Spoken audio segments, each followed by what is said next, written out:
कई बार ऐसा आपने देखा होगा कि हमारे आसपास कुछ लोग हैं या कम उम्र के या उनकी उम्र ज़्यादा भी हो सकती है या बच्चे भी हो सकते हैं कि चलते चलते अचानक से वो गिर जाते हैं।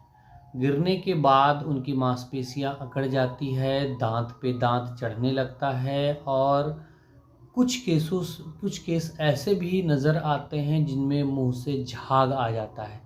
तो उस स्थिति में आदमी बिल्कुल भी अचानक से डर जाता है और निश्चित रूप से यह घबराने वाली स्थिति उत्पन्न करती है। जब आप डॉक्टर के पास जाते हैं तो पता चलता है कि यह तो सीजियर है या एपिलेप्सी है या इसको आम भाषा में मिर्गी कहते हैं। इनको मिर्गी का अटैक आया है, मिर्गी का दौरा आया है। ये कई बार पहले भी हो चुका होता है या किसी को पहली बार भी होता है। तो आज मैं इसी विषय पर जानकारी दूंगा कि मिर्गी के दौरे की पहचान कैसे करें, हम कैसे पता करेंगे कि यह दौरा मिर्गी का ही है, इसके लिए ज़रूरी उपाय क्या है, ये होता क्यों है और क्या इसके लिए कोई दवाई है। तो नमस्कार, मैं Amit Priyadarshi homeopathy for all से एक नए और उपयोगी विषय के साथ पुनः स्वास्थ्य संवाद के सत्र में आप सबों का स्वागत है। मिर्गी, जिसे आम भाषा में मिर्गी बोलते हैं, मेडिकल साइंस उसे एपिलेप्सी या सीजियर के तौर पे परिभाषित करता है या मेडिकल फील्ड में सीजियर या एपिलेप्सी के तौर पे ये जाना जाता है। लोक भाषा में, आम बोलचाल की भाषा में इसे मिर्गी कहा जाता है। हम जो अभी तक शोध हुए हैं चिकित्सा क्षेत्र में और जो भी जानकारियां सामने आई है, ठीक ठीक कुछ कह पाना थोड़ा मुश्किल है इसके कारणों के बारे में कि मिर्गी के दौरे किसी को क्यों आते हैं या क्यों आ सकते हैं। लेकिन जो केस स्टडी है, लगातार उस पर अध्ययन के बाद दो तीन मूल चीज़ें जो समझ में आती हैं, उसमें से पहला कारण रहता है कि व्यक्ति का किसी दुर्घटना में चोटिल होना और चोट का असर मस्तिष्क पर भी होना।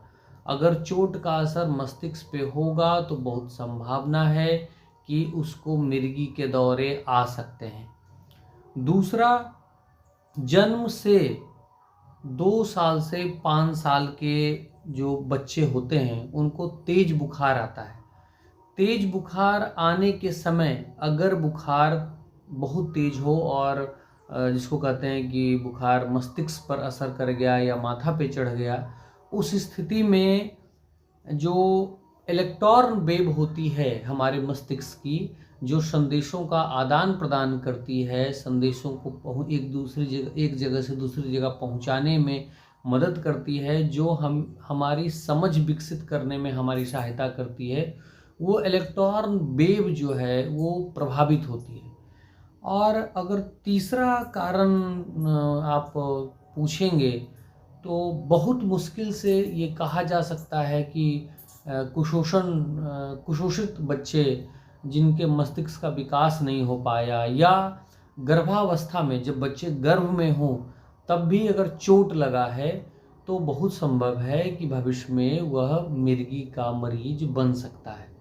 तो मिर्गी होने के जो मूल कारण समझ में आते हैं वो यह है कि या तो जन्म से पहले गर्भ में बच्चा चोटिल हुआ हो, इसके कारण भी मिर्गी का दौरा आ सकता है, या किसी दुर्घटना में हमारे मस्तिष्क पे चोट लगा हो तो भी मिर्गी आ सकता है, या ज़्यादातर 2 साल से 5 साल की उम्र में अगर बुखार आया हो और बुखार बहुत तेज हो और उसका असर हमारे मस्तिष्क पर हुआ हो तब भी मिर्गी के दौरे आ सकते हैं।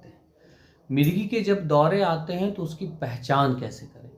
पहली पहचान क्या है कि जब मिर्गी के दौरे आते हैं तो हमारी जो मांसपेशियां होती है वो सिकुड़ जाती है। हमारा मस्तिष्क कुछ समय के लिए ऑक्सीजन की सप्लाई देना बंद कर देता है और जहाँ जहाँ ऑक्सीजन की कमी होती है वो मांसपेशियां सिकुड़ना शुरू हो जाती है।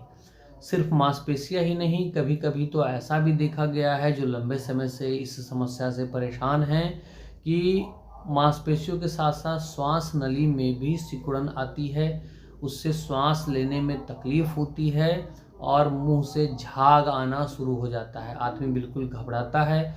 आम तौर पर यह जानलेवा नहीं है, लेकिन कई बार जोखिम अत्यधिक बढ़ जाता है और जान का भी खतरा रहता है। अब जब आप डॉक्टर के पास जाते हैं तो इसकी लंबे समय तक दवाई चलती है और धैर्यपूर्वक आपको दवाई लेनी होती है। परहेज में होता है कि बहुत तेज़ आवाज़ या बहुत शोर वाले जगहों पे आपको नहीं जाना चाहिए या उससे बचना चाहिए। दूसरा है कि क्या वाकई में इसकी कोई दवाई है, क्या मिर्गी ठीक हो सकता है? तो जब आप अलग अलग स्रोत से जानकारी जुटाएंगे तो आपको पता चलेगा, कई जगह पे ऐसा लिखा हुआ मिलेगा, कई एलोपैथ वाले डॉक्टर साहब भी ऐसा कहते हैं कि मिर्गी ठीक नहीं होता है पूर्णतः, लेकिन हमारा अपना अनुभव है, हमने मिर्गी को ठीक होते हुए देखा है कुछ होम्योपैथिक दवाइयों से। लेकिन बेहतर ये रहेगा कि अगर आपके आसपास कोई डॉक्टर हैं तो आप उनके संपर्क में रहें और उनके संपर्क में रहकर ही दवाई खाएं। इससे दो लाभ होता है। मान लिया हमने कुछ आधारभूत दवाइयों की जानकारी आपको उपलब्ध कराई, जैसे इस वीडियो में भी मैं कुछ ज़रूरी और आधारभूत दवाओं की जानकारी आपको उपलब्ध कराऊंगा, जो प्रायः 100 में से 70%, मतलब 10 में से 7 मरीजों की मिर्गी इससे बिल्कुल ठीक हो जाती है। बाकी 3 कंडीशन में क्या होता है, व्यक्ति के लक्षण और ज़रूरत के हिसाब से दवाई बदली जाती है। इसलिए बेहतर होगा कि आप डॉक्टर के संपर्क में रह के दवाई खाएं। इसमें समय समय पर लक्षण में बदलाव आता है और जब आप डॉक्टर के संपर्क में रहेंगे तो उसके हिसाब से दवाई का चयन कर आपको दिया जाएगा और आपको जल्दी आराम मिलेगा। तो अगर हम लोग दवाओं की चर्चा करें तो एक दवाई जो एपिलिप्सी की है होम्योपैथिक में, जो मिर्गी के लिए बहुत ही ज़रूरी दवाई मानी गई है, वो है R33 R33। ये डॉक्टर रेकबेक कंपनी की आती है और मिर्गी के लिए इसको अगर आप रामबाण दवाई कहें या बहुत प्रमुख औषधि कहें तो इसमें कोई गलत बात नहीं होगी। R33 जो दवाई है हर पेशेंट को देना चाहिए। यह जो है धीरे धीरे आपके ये क्या होता है, मस्तिष्क की कोशिकाओं को मजबूत करता है और दौरे को धीरे धीरे करके कम करता है। इसको लेना है 15-15 बूंद 3 बार। आप इसको 15-15 बूंद 4 बार भी ले सकते हैं अपनी ज़रूरत या डॉक्टर के सलाह के अनुसार। चूँकि मैं यहाँ से बता नहीं पाऊँगा कि किस लोगों की स्थिति क्या है, तो प्राय 15-15 बूंद 3 बार दिया जाना चाहिए। कई कंडीशन ऐसा आता है कि R33 अगर ना मिले तो क्या इसके अलावा और कोई दवाई नहीं है? ये कई लोगों के प्रश्न आते हैं। या कई बार हो सकता है आप जिस शहर में रह रहे हो या जहाँ से भी आप हमारा वीडियो देख रहे हो, चाहे आप हमारा वीडियो फेसबुक पे देख रहे हो या यूट्यूब पे देख रहे हो या कोई भी माध्यम हो सकता है जहाँ से आपको ये वीडियो मिला हो, तो R33 नहीं मिलने की स्थिति में क्या और कोई दवाई नहीं है? बिल्कुल है। एलेन कंपनी की A45 नाम की दवाई का उपयोग करें, यह बहुत ही उपयोगी है। दोनों दवाओं का उपयोग एक साथ जरूरी नहीं है। अगर आप R33 का उपयोग करते हैं तो A45 नहीं लें, और अगर आप A45 करते हैं तो R33 लेने की ज़रूरत नहीं है। मोटे तौर पे दोनों दवाओं का कंपोजिशन बहुत अच्छा है और कुछ दवाइयाँ समान रूप से दोनों में डली हुई है। तो अगर कुछ लोगों को A45 बहुत अच्छा काम करती है और कुछ लोगों में R33 के बहुत अच्छे रिजल्ट्स देखे गए हैं। इसके साथ में एक दवाई आती है बुफोराना। ये बुफोराना जो दवाई है ये 30 पोटेंसी में या 200 पोटेंसी में आपको लेनी चाहिए, 2-2 बूंद 3 बार सीधे जीभ पर। मैं फिर से दवाई का नाम दोहराए दे रहा हूँ, बुफोराना। और आप डिस्क्रिप्शन बॉक्स में जब जाएंगे तो तमाम दवाई का नाम जो वीडियो में हम लोग डिस्कस कर रहे हैं, जो विचार विमर्श कर रहे हैं, वो दवाई का नाम, लेने का तरीका, ये सब दिया हुआ है। वहाँ आपको और सुविधाजनक तरीके से जानकारी मिल जाएगी। बुफोराना के साथ एक कालीफोस नाम की दवाई आती है, बायो कॉम्बिनेशन टेबलेट है, 6x पोटेंसी में आपको निश्चित रूप से लेनी है। कालीफोस 6x पोटेंसी में लेनी है, 6 गोली 3 बार वो चूस के खाना है। मस्तिष्क संबंधित कोई भी कमजोरी हो, मानसिक रूप से बहुत ज़्यादा सक्रिय रहते हो, कालीफोस बहुत अच्छा काम करती है।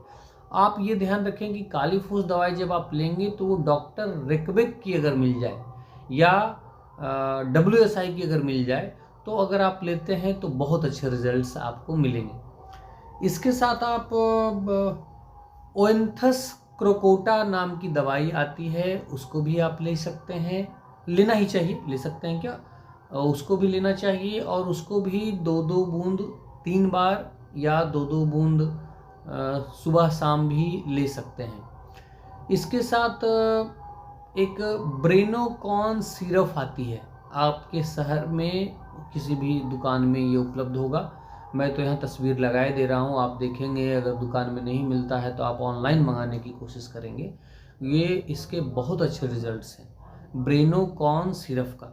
इसको 2-2 चम्मच सुबह शाम लेना है इन तमाम दवाओं के साथ। इन तमाम दवाओं को उपयोग के साथ आप देखेंगे कि धीरे धीरे करके आपके जो लक्षण हैं एपिलेप्सी के, जो मिर्गी के, वो कम होते चले जाएंगे। 2 महीने, 4 महीने, 6 महीने अगर आपको लाभ मिलता है तो इसको 4 से 6 महीने लगातार इसका उपयोग करें। आप देखेंगे कि तमाम तरह की परेशानी कम होगी और धीरे धीरे करके यह ठीक हो जाएगा। मैंने यह वीडियो लाना ज़रूरी समझा कि मिर्गी के दौरे जिनको आते हैं, जिनको परेशानी होती है, कई बार संकोच से वो बोल भी नहीं पाते हैं और तरह तरह के विज्ञापनों के चक्कर में आके कोई लोग पंजाब चले जाते हैं, हरियाणा चले जाते हैं, जो ठीक हो रहे हैं ईश्वर की कृपा से, बहुत अच्छा है, डॉक्टर के सहयोग से, अच्छी दवाओं के प्रभाव से। लेकिन कई बार लोग ठगे भी जाते हैं और स्वास्थ्य तो उनका जा ही रहा है, मानसिक परेशानी आती है और साथ में पैसों से भी व्यक्ति कमज़ोर पड़ जाता है। तो इस वीडियो में जो दवाओं की जानकारी आपको बताई गई है वो दवाई बहुत प्रभावशाली है और निश्चित ही आपको इससे आराम मिलेगा। उम्मीद करता हूँ यह आज का वीडियो आपके लिए उपयोगी होगा। अगर आपको लगता है कि यह वीडियो उपयोगी है तो आप हमारे साथ बने रहें। मैं लगातार ऐसे ही वीडियो लाता रहता हूँ और अपने मित्रों और परिवारजनों के साथ आप हमारे वीडियो को शेयर कर सकते हैं, चैनल को लाइक और सब्सक्राइब कर सकते हैं। आपके एक लाइक से हमें बल मिलता है और हम और भी ऐसे ही अच्छे अच्छे कंटेंट्स लाने के लिए प्रेरित होते हैं। मिलते हैं किसी ऐसे ही उपयोगी और जानकारीप्रद वीडियो के साथ। तब तक के लिए नमस्कार। खुश रहें, अपना ख्याल रखें, स्वस्थ रहें।